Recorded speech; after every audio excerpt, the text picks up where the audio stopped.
Welcome to Wisdom Trek with Gramps. I am Guthrie Chamberlain, and we are on day 2466 of our trek. The purpose of Wisdom Trek is to create a legacy of wisdom, to seek out discernment and insights, and to boldly grow where few have chosen to grow before. Today is the 23rd lesson in our segment of Theology Thursday.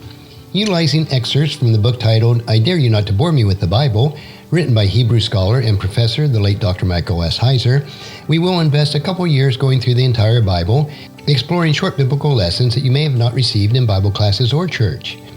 The Bible is a wonderful book. Its pages reveal the epic story of God's redemption of humankind and the long, bitter conflict against evil. Yet it is also a book that may seem strange to us at times. While God's word was written for us, it wasn't written to us. Today our lesson is, does God need a cosigner? The witness in the clouds. We all know why cosigning a loan is required. The bank assumes that the person who is being loaned the money may not be able to repay it. Their commitment or ability is in question. In the Bible, God typically swears by his own character when entering a covenant, since there is no one above him who needs to cosign an agreement, as mentioned in Hebrews chapter 6, verse 13. There's a fascinating exception to this in the book of Psalms.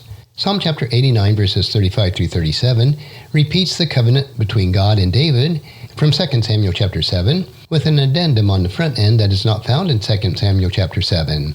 I've arranged these verses to show the parallelism. In 2 Samuel says, I have sworn by my Holy One. In Psalms it says, and a witness in the clouds will be faithful. In 2 Samuel it says, I will not lie to David. And in Psalms it says, David's throne, shall be established forever like the moon. In 2 Samuel, it says his descendants shall be forever. And in Psalms it says his throne, his dynastic descendants, shall be as the sun before me. So God swears a covenant oath to David and promises that David's descendants will be forever and have the right to sit on Jerusalem's throne. This promise is guaranteed by an unidentified witness in the clouds, God's Holy One. Why would God need someone to witness an agreement he initiated? Who in heaven, the clouds, has that authority? It is common in polytheistic religions of the ancient world to have God's witness the covenant agreements made by other gods. But there is no other God in Israel faith equal to or above the God of Israel. Yet in Psalm 89 requires an equal Yahweh, who will uphold the covenant.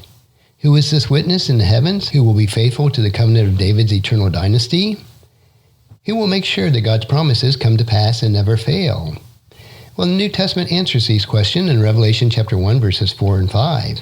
John says to the 7 churches that are in Asia, grace and peace to you from the one who always was, and who will still come, from the sevenfold Spirit before his throne, and from Jesus Christ. He is the faithful witness to these things, the first to rise from the dead, and the ruler of all the kings of the world.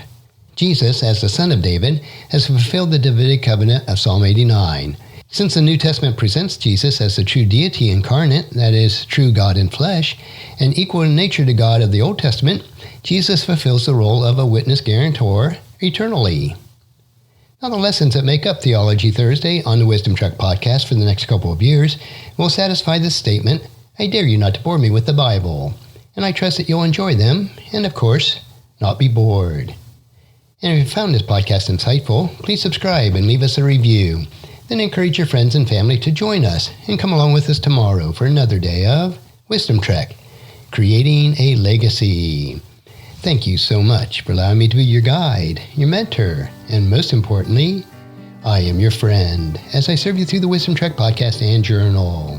And as we take this trek of life together, let us always live abundantly, love unconditionally, listen intentionally, learn continuously, lend to others generously, lead with integrity, and leave a living legacy each day.